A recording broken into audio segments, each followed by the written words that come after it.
Disclaimer, this video is for educational purpose. No one's rights have been violated intentionally. If it benefits you, thank us by liking, commenting and sharing it, and by subscribing the channel. Class 12. Subject, Gen English. Book, Flamingo. Chapter 4. The Rattrap. Explanation of the title. The chapter is named The Rattrap. Literally, the rat trap refers to a device used to catch rats. Metaphorically, the rat trap refers to the world which catches the greedy people in the manner a rat trap catches rats. The greedy people do not hesitate committing atrocities, thefts and crimes for a small worldly gain or benefit. The greed of a small gain can lead someone to a big misfortune.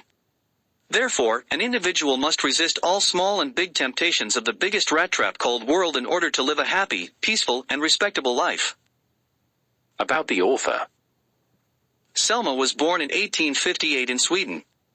She was the fifth child out of the 6 children of her parents. Unfortunately, she was born with a hip injury. When she was 3 years old, a sickness attacked her legs and rendered her lame. She was a quiet child and loved reading books. She was not physically beautiful, but her brain was amazing. She remembered her that she was taught. She finished reading her first novel at the age of 7 and completed reading Bible at the age of 10. Her father was an alcoholic, and he sold almost all of his property. But Selma loved her father dearly. She became a teacher and author when she grew up. She won the Nobel Prize in 1909 and bought back the property which her father had sold to buy alcohol. Her notable works. Gaash-Tube Saga. The Tale of a Manor and Other Sketches. The Wonderful Adventures of Nils. The Girl from the Marsh Croft. Thy Soul Shall Bear Witness. Thy Soul Shall Bear Witness. Introduction to the chapter, The Rat Trap. Introduction to the chapter, The Rat Trap is an interesting and inspirational story. It teaches that it is human to err, but angelic to repent and atone for one's evil actions. It also teaches that the evil cannot be destroyed by the evil, on the contrary, the evil can be destroyed by the good. In the chapter, a small girl succeeds in transforming a thief into a saint-like person with love and kindness. Read the entire chapter to know the whole story. Notice these expressions in the text. Infer their meaning from the context. Keep body and soul together, to stay alive. Plods along the road, to walk slowly along the road. Impenetrable prison, safe prison. Eased his way, moved himself easily. Things have gone downhill, things have gone wrong. Hunger gleamed in his eyes, his weak eyes said that he had often been hungry. Unwonted joy, unusual joy. Nodded a naughty consent, giving permission half-heartedly and arrogantly. Fallen into a line of thought, thinking on a particular idea. Text. Text. Text. Text. Once upon a time no one can imagine how sad and monotonous life can appear to such a... Once upon a time there was a man who went around selling small rat traps of wire. He made them himself at odd moments, meaning, in spare time, from the material he got by begging in the stores, or at the big farms. But even so, the business was not especially profitable, so he had to resort to both begging and petty thievery, meaning, stealing things, to keep body and soul together. Even so, his clothes were in rags, his cheeks were sunken, and hunger gleamed in his eyes. No one can imagine how sad and monotonous life can appear to such a vagabond, who plods along the road, left to his own meditations. Meaning, deep thinking, but one day this man had fallen into a line of thought, which really seemed to him entertaining. He had naturally been thinking of his rat traps, meaning, devices used to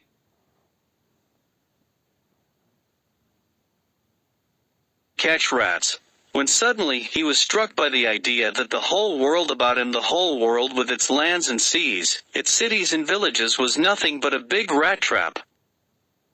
It had never existed for any other purpose than to set baits for people.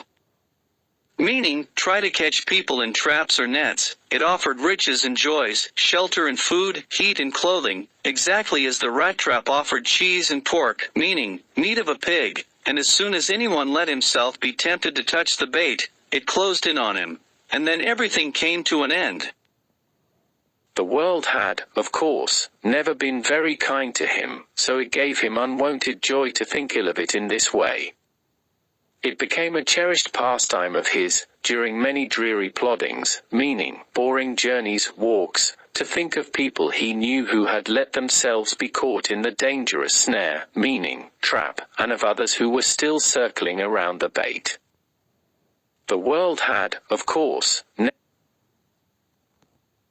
never been very kind to him, so One dark evening as he was trudging, meaning walking One dark evening as he was trudging, meaning walking tiredly, the road, One dark evening as he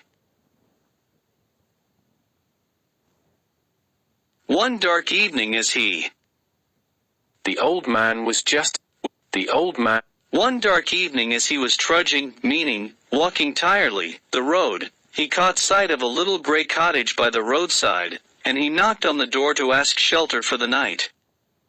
Nor was he refused. Instead of the sour faces which ordinarily met him, the owner, who was an old man without wife or child, was happy to get someone to talk to in his loneliness. Immediately he put the porridge pot on the fire, and gave him supper, meaning, he warmed porridge, and gave him dinner. Then he carved off such a big slice from his tobacco roll that it was enough both for the stranger's pipe and his own. Finally he got out an old pack of cards and played mijolis, meaning, a game of cards, with his guest until bedtime. The old man was just as generous with his confidences as with his porridge and tobacco. The guest was informed at once that in his days of prosperity his host had been a crofter at Ramshaw Ironworks, meaning, a farmer at the estate of Ramshaw Ironworks, and had worked on the land. Now that he was no longer able to do day labor, it was his cow which supported him. Yes, that Bossy was extraordinary. She could give milk for the creamery every day, and last month he had received all of 30 krona, meaning Swedish dollars, payment. The stranger must have seemed incredulous, meaning doubtful, for the old man got up and went to the window, took down a leather pouch, meaning a small bag made of leather, which hung on a nail in the very window frame, and picked out 3 wrinkled 10 krona bills. Meaning 3 twisted 10 Swedish dollar notes. These he held up before the eyes of his guest, nodding knowingly, and then stuffed them back into the pouch. The next day both men got up in good season. Meaning, very early, the crofter was in a hurry to milk his cow, and the other man probably thought he should not stay in bed when the head of the house had gotten up. They left the cottage at the same time. The crofter locked the door and put the key in his pocket. The man with the Rattrap said goodbye and thank you, and thereupon each went his own way. But half an hour later the Rattrap peddler, meaning the seller of traps, stood again before the door. He did not try to get in, however. He only went up to the window, smashed a pane, meaning broken a side of a window, stuck in his hand, and got hold of the pouch with the 30 krona. He took the money and thrust it into his own pocket.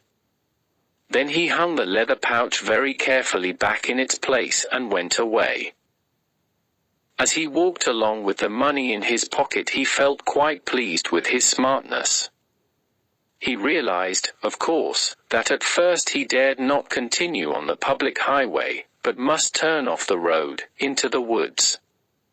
Meaning, he must avoid the road and walk through the forest. During the first hours this caused him no difficulty. Later in the day it became worse, for it was a big and confusing forest which he had gotten into. He tried, to be sure, to walk in a definite direction, but the paths twisted back and forth so strangely. He walked and walked without coming to the end of the wood, and finally he realized that he had only been walking around in the same part of the forest. All at once he recalled his thoughts about the world and the Rattrap. Now his own turn had come.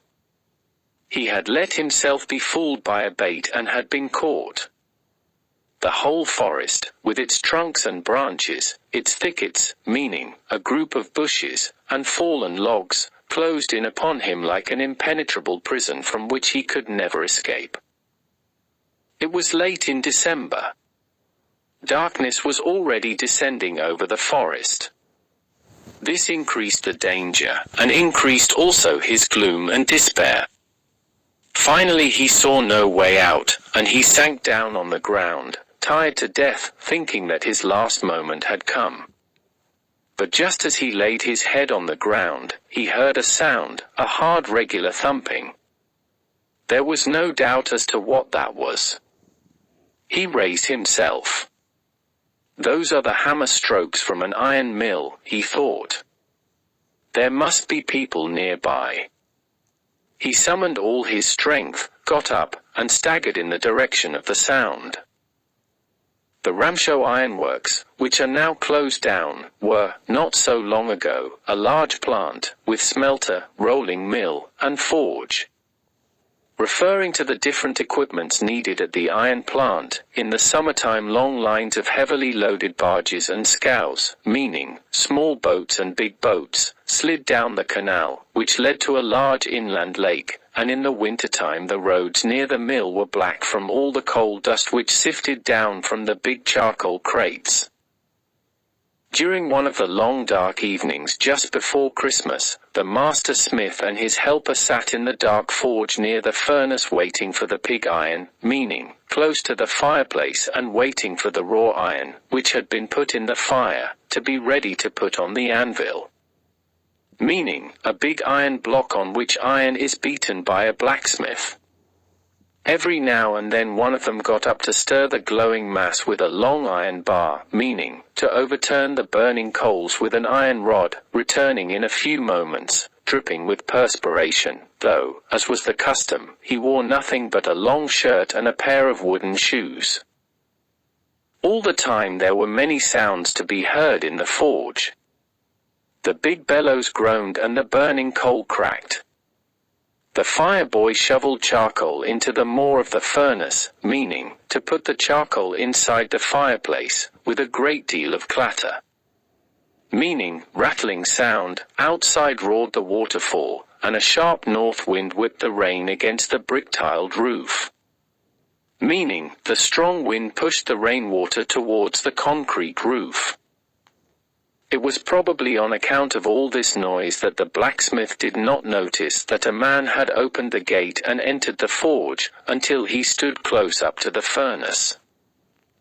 Surely it was nothing unusual for poor vagabonds without any better shelter for the night to be attracted to the forge by the glow of light which escaped through the sooty panes, and to come in to warm themselves in front of the fire. The blacksmiths glanced only casually and indifferently at the intruder. He looked the way people of his type usually did, with a long beard, dirty, ragged, and with a bunch of rat traps dangling, meaning, hanging, on his chest. He asked permission to stay, and the master blacksmith nodded a haughty consent without honoring him with a single word. The tramp did not say anything, either. He had not come there to talk but only to warm himself and sleep. In those days the Ramshow iron mill was owned by a very prominent ironmaster, whose greatest ambition was to ship out good iron to the market. He watched both night and day to see that the work was done as well as possible, and at this very moment he came into the forge on one of his nightly rounds of inspection. Naturally the first thing he saw was the tall ragamuffin, meaning, a dirty man, who had eased his way so close to the furnace that steam rose from his wet rags. The ironmaster did not follow the example of the blacksmiths, who had hardly deigned, meaning, cared to notice him, to look at the stranger. He walked close up to him, looked him over very carefully, then tore off his slouch hat, meaning, awkward hat, to get a better view of his face. "But of course it is you, Nils Olaf," he said. "How you do look." The man with the rat traps had never before seen the ironmaster at Ramshow and did not even know what his name was. But it occurred to him that if the fine gentleman thought he was an old acquaintance, he might perhaps throw him a couple of kroner. Therefore he did not want to undeceive him all at once. "Yes, God knows things have gone downhill with me," he said. "You should not have resigned from the regiment," said the ironmaster. "That was the mistake. If only I had still been in the service at the time, it never would have happened. Well, now of course you will come home with me." To go along up to the manor house, meaning farmhouse, and be received by the owner like an old regimental comrade, that, however, did not please the tramp. Meaning, a homeless person. "No, I couldn't think of it," he said, looking quite alarmed. He thought of the 30 kroner. To go up to the manor house would be like throwing himself voluntarily into the lion's den. He only wanted a chance to sleep here in the forge and then sneak away as inconspicuously as possible. Meaning, go away silently. The ironmaster assumed that he felt embarrassed because of his miserable clothing. "Please don't think that I have such a fine home that you cannot show yourself there," he said. "Elizabeth is dead, as you may already have heard. My boys are abroad, and there is no one at home except my oldest daughter and myself. We were just saying that it was too bad we didn't have any company for Christmas. Now come along with me and help us make the Christmas food disappear a little faster." But the stranger said no, and again no, and the ironmaster saw that he must give in. Meaning, to surrender, to give up. The end of part 1. Homework. Number 1. How did people behave with the peddler? Number 2. Why did the peddler not go with the ironmaster? Disclaimer, this video